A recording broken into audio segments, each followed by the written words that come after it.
listening to Digital Now, an original business and technology podcast by Logic 2020. I'm your host, Matt Treville. Each episode, I will be interviewing a new expert to learn more about industry trends, fascinating new tech, shifting customer expectations, and the steps every business can take to stay ahead.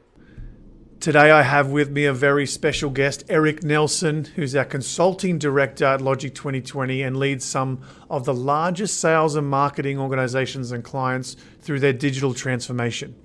Eric has a 9-year consulting background and this year was awarded 35 Under 35 for Consultant Magazine's Rising Star of the Profession in the leadership category. Welcome, Eric. How are you? I'm good, Matt. Thank you for that wonderful introduction. It's always a little awkward to hear yourself talked about and have people say nice things about you. But if you want to spend the rest of the conversation just things about me, I'm cool with that. Well, I'm sure it's going to come out at some point because you're a great bloke. All right, let's just get that out in the air right now. Well, thank you.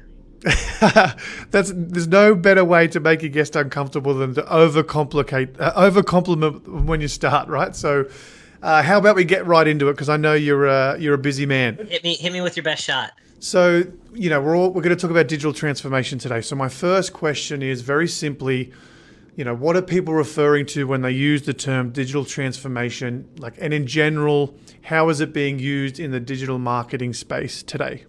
It's funny, right? Because talking to an Australian about this, because we joke a lot, about how oftentimes it feels like we're speaking different languages. Some word that I say growing up in Ohio versus the way you said it and what it means to you growing up in Australia. Weird thing, like digital transformation is a bit like that as a phrase.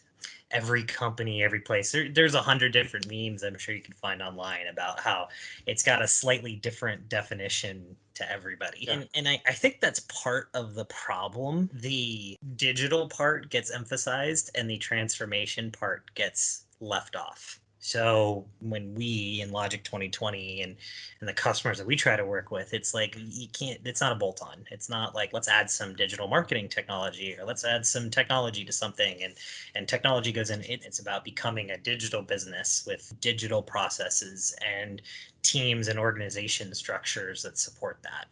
In kind of kicking this conversation off or thinking about it, if you're saying like digital transformation for marketing, and you're thinking of it as a content management system, or we're going to put in a marketing automation system, and then we're going to call it a day. Those projects are destined to fail because they're not actually doing transformation. They're doing digital, and it requires both of those words. So, okay. So before we dive deeper, what are we seeing in the market right now? What are some of the ways digital transformation is changing digital marketing? A loaded question in this 2020. Yeah. Like, what's changed? I mean, what hasn't changed? I had to make this hard for you straight away. You know that, right? Sure. It's what a nutty year. February, 80%, 90% of work was done face-to-face in meetings. Now flipped. 80% of work is done virtually. No one's traveling to meetings. Buying patterns that were once all in person in brick and mortar stores now done all virtual. It's overwhelming. Those changes are going to stick. Not all of them, probably not to the extreme, but the little things, like a lot of people were like, I actually don't really like going to the grocery store. That was pretty nice to be able to pick out the stuff I wanted online and then just have it picked up. Or I really like being able to buy things online and try them on at home. And then other people I talked to are like, gosh, I can't wait to go into a store and try something on again. It's going to take a little while to shake out, but the flexibility by having a really good, strong technology backbone and a digital backbone to see when those things are changing and be able to react to them and think through different workflows and think through different tools is going to be the challenge that we as consulting our customers and clients have going forward. And probably not overly insightful that we're not really going to know how all of these changes exist, but that's kind of the point too, right? Yeah, exactly. Build an infrastructure and a business that is adaptable to these things and not so stuck or not stuck on a channel or stuck on a mode where you can't respond, because we've seen what happens when you can't. Exactly, yeah. Well, actually, on that note, let's sort of take a look back, right? So Unlike sort of old marketing, such as billboards and ads, digital media is interactive, giving people more choice over sort of what they consume, how they consume it, and who they share it with. So, how can digital transformation help with this new interactive relationship between organizations and consumers? I hope that wasn't too much of a longly worded question. So I have a pet peeve, and I'm going to throw this pet peeve at you because you asked the question. I'm ready. I'm ready. You know, there is a trend and a tendency unique to marketing, it feels like in many ways, to one, follow the shiny thing, and two, proclaim that the old thing is dead. I remember, before I worked at Logic, I worked in media and advertising, and every 2 months, the TV is dead. Yeah. Pretty sure I watched TV last night. Even this year, right? So out of home billboard took a beating because guess what? We were all at home. But Exactly. you're Yeah. talking about a 200-year-old form of media that we still look at every day. This is where treating digital as a new thing or as a specialization is as false as saying that TV is going to be dead or billboards are going to be dead. And it's about tooling your business to react to your customer set and enabling it to be flexible and grow from there. That means technology as an enabler to help you do better marketing across all these channels, be them digital, traditional, or anything else. Can you find better data about your customers' movements and trends and better messaging that takes them from one place to the other? Continuing to mix the art of great copywriting that is truly an art and the talent of people who can come up with brilliant advertising and brand campaigns like that can never be replaced, but still can be helped and supported by really good data and customer trends, and building a customer experience that meets a customer where they are and delights them. And that's really where the DNA and brand has to be unique. People that we've worked with, right? Like Microsoft a few years ago did a huge rollout, creating these beautiful, wonderful Microsoft stores, beautiful showcases of Xbox, in-store support. Guess what happened during the pandemic? Close them all because Yeah. it wasn't Microsoft, right? Microsoft was the teams, the connectivity company.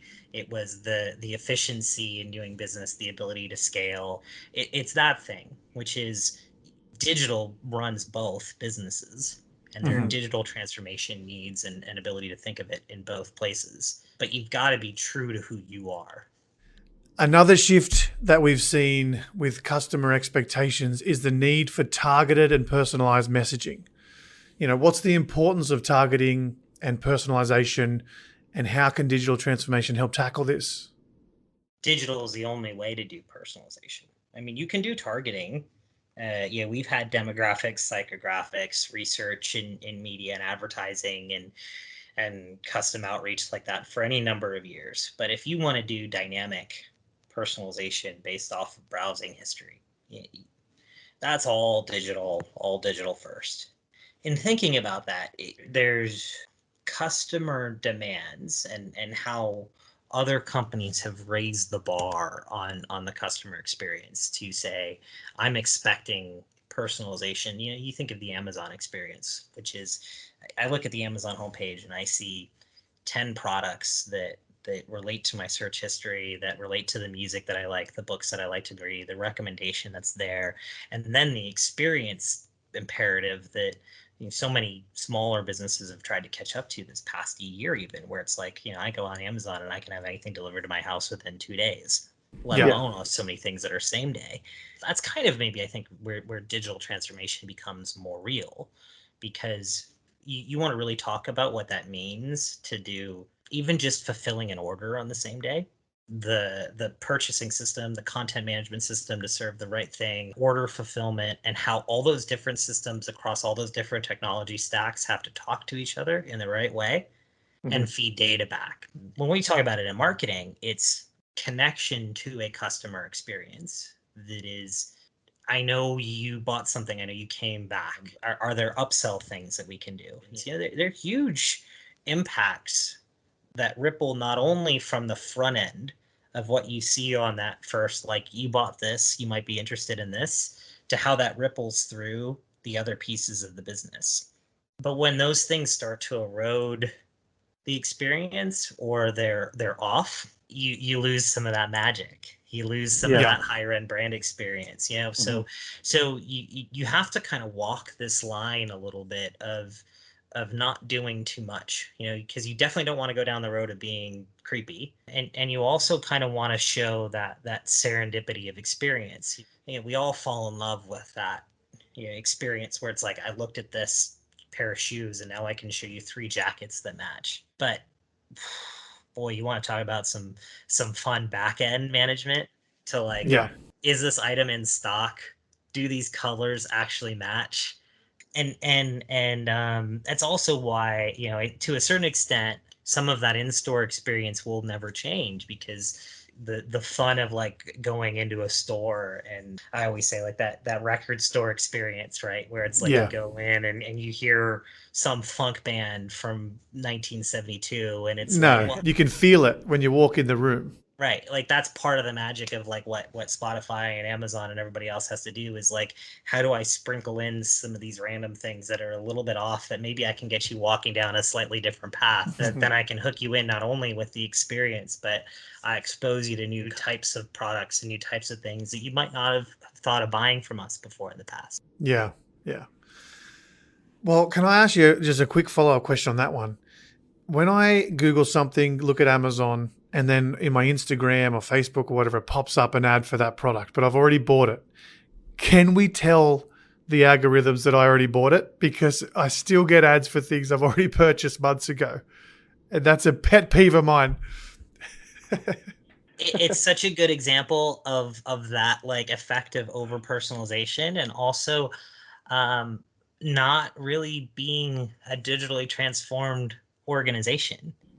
That's like Yeah. I bought a pixel tracker that showed you that I went here, and so now that hooks up to my um, ad buying platform to buy ads and serve you those ads, but it never actually hooked back together to my profile engine, to my experience engine, to show that like Yeah. you converted on the goal and you went through that. I mean, it's like, I get it. We've all been in those situations as marketers, right? Like that remarketing, when you look at the ROI on remarketing, is huge. Like it's a no-brainer to be doing it immediately.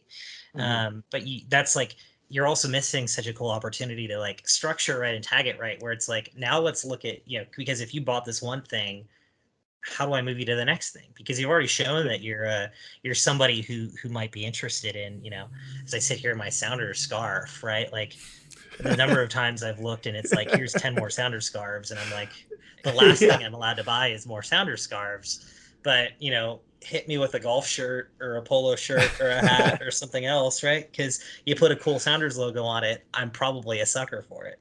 Yeah. Okay. So on the same vein of the customer and sort of a lack of patience, right? I'm one of them. Most people, aren't as patient as they were. So it's important for us to keep up with growing demands, and automation is one way businesses are seeing increased agility through rising costs. Could you talk a little bit more about automation and the effect it has in digital marketing space? Yeah. I mean, obviously the short answer that everybody kind of comes back to is where does marketing automation play? And even the situations that we were just talking about, which is, how do I do remarketing, retargeting? How do I, automated ad buying, automated profiling, database structure, and things like that.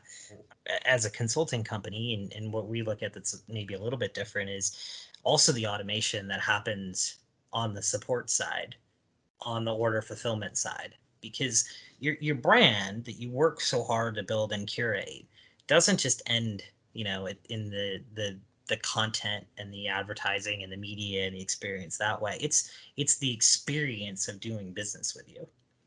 And if I that's part of what we have to, the challenge for marketers in having these conversations is, your customer support sucks. It doesn't matter how good your marketing is. Yeah. People aren't buying from you again. in this echo Yeah. that I come back to is that, your digital transformation doesn't start and stop with one piece of technology.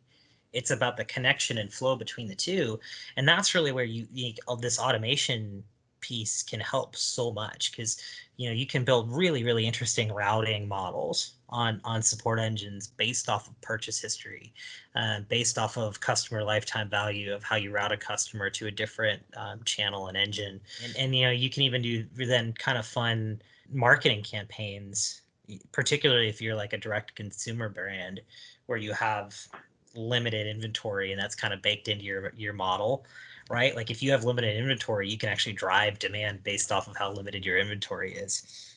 So I don't want to lose sight of the challenge of in and of itself of like creating your first like automated marketing campaign, but don't forget about what happens when somebody clicks through and clicks Yeah. the buy button, because that experience matters too.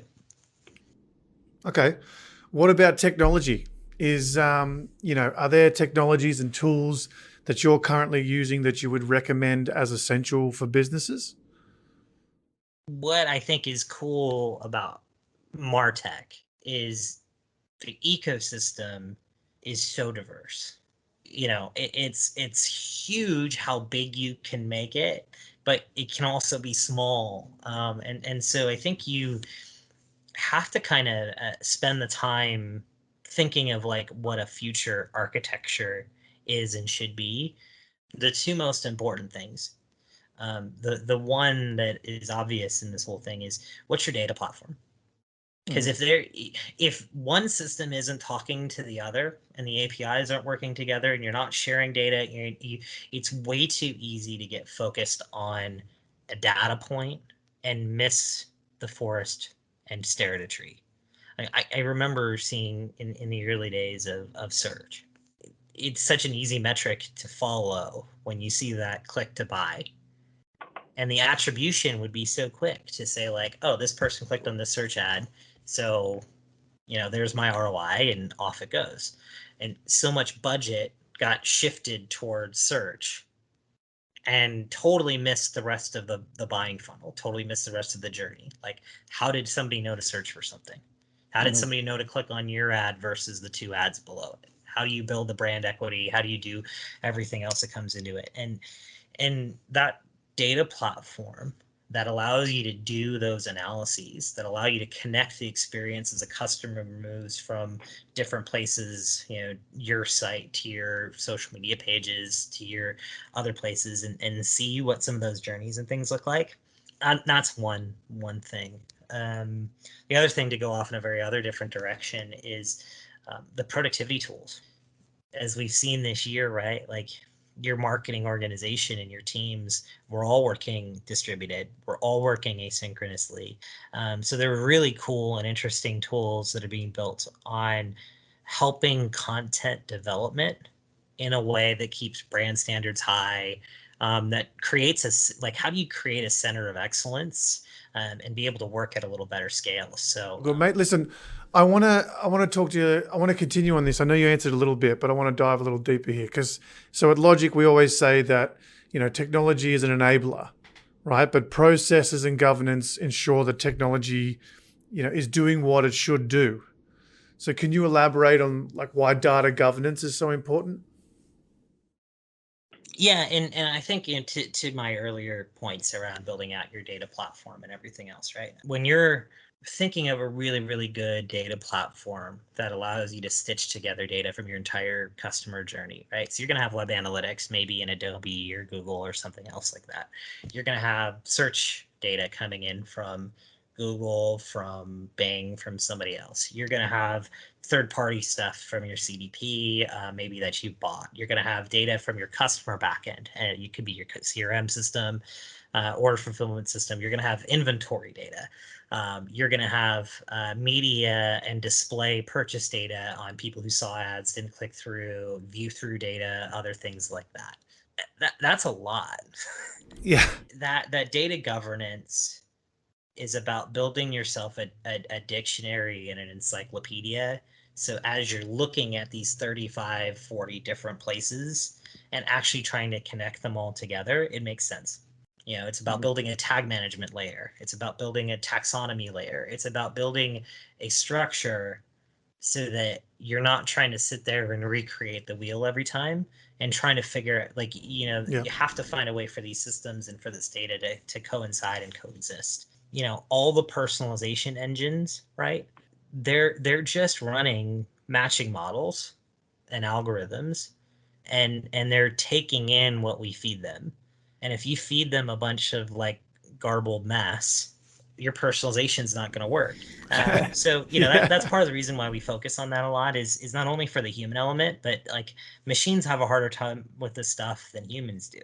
And if you want it to scale and grow, you've got to be really, really consistent and structured with that machine. It's like, uh, I've used this analogy before, but like training a puppy, you have to be consistent and you have to use the same words. You have to know that how you react and the information you feed it is going to impact what you get out on the other side. Yeah. Well, let's stay with data for a second. You mentioned a lot of data in that last answer. How does data privacy come into play here? Yeah, I mean, there's the obvious answer because it's everything, right? I mean, there's the obvious answer, which is like you don't want to get sued. Yeah. Yep. That's a plus. Yeah.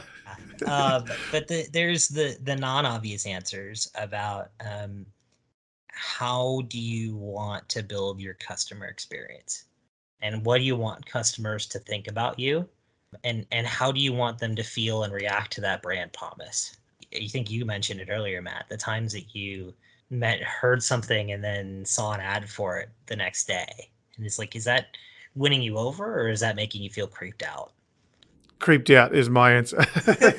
Is the times in which you've switched companies because there's been a breach or you've been exposed, or you felt like they broke that contract with you. Yeah. And there's some really good data out there about the impacts of companies that have breached their data. But sometimes you just got to think, right, like how important your brand value and your brand equity is, and how important that relationship is with every customer to try to keep that safe.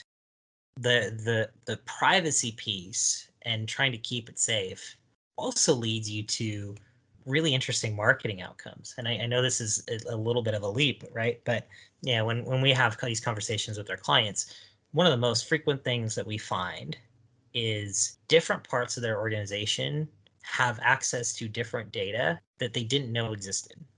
Yep. And so, that's a privacy risk from a what happens if Hmm. that gets exposed and should we be collecting it? But it's also a data governance and usability risk, because now I'm paying to not only store this data, but I don't know what it is. I don't know how it fits within my algorithms. I might be missing a whole part of the experience. I might be missing something in how customers are interacting with our content and our brand that could tell me a whole story that I don't really know where it is. So part of it is just, one, yes, don't expose, but two, keeping organized is the ability to go and find things and be more efficient when you need Yeah. it. Yep. What's fun of working with our teams that have built out some of the data privacy offerings, to me, a lot of it is it's less about, I mean, obviously it is about privacy and holding to the letter and the spirit of the law, but it's also organization, and it's Yeah. building out a warehouse and a set of structures and a set of tools that help you filter, find, and be more efficient when you actually need to use and structure data. Yeah. And having like detailed data flows, like just knowing that information is so important. Okay, mate. I like to wrap these podcast interviews up with the same question, and that is, what is the most important thing you want people to take away from this chat about digital transformation in marketing? Insert joke about Australian here. Yes. No, so I think there's two things that I really want people to take away from this, and one is that rugby would be a lot more exciting sport if you wore pads. That's a debate for another day, but thank you for bringing that up. No, I think really the most important thing that I would just like people to think about is Digital transformation is not about a point solution. It's not about a bolt-on. It's not about a piece of technology. Mhm. The word transformation is the key word in that phrase. You have to think about the processes, the people, the organizational structure, how you're interacting in order for this stuff to be meaningful in the long run. The most classic example of 2020, Domino's versus Pizza Hut. Pizza Hut went out and bought an online ordering system. Domino's rethought their ordering system and transformed how they took orders and delivered orders. Right. Who won? Neither of them are great pizza. People can argue with me about this all day long. I actually think Domino's doesn't. I actually think Domino's is pretty good in a lot of instances, but Domino's digitally transformed. Pizza Hut did not. It was a Why is bolt-on. Domino's up this year and growing their business and winning? Because they figured out, the pizza tracker and the order delivery timelines, and they built a brand promise around their digital experience and around that experience and use the technology to enable that. And that's a lot of what we really talk about. But it's about the transformation. It's not about the digital. Yeah. And that's a perfect example, and actually a great segue to thank our sponsors, Domino's Pizza, for no, I'm just joking. But well, listen, Eric, I really appreciate your time. This was very insightful. I really enjoyed the conversation, and look forward to doing it again soon. Thanks, Matt. You've been listening to Logic 2020's podcast, Digital Now. To learn more, visit our website at logic2020.com or follow us on social media. See you next time.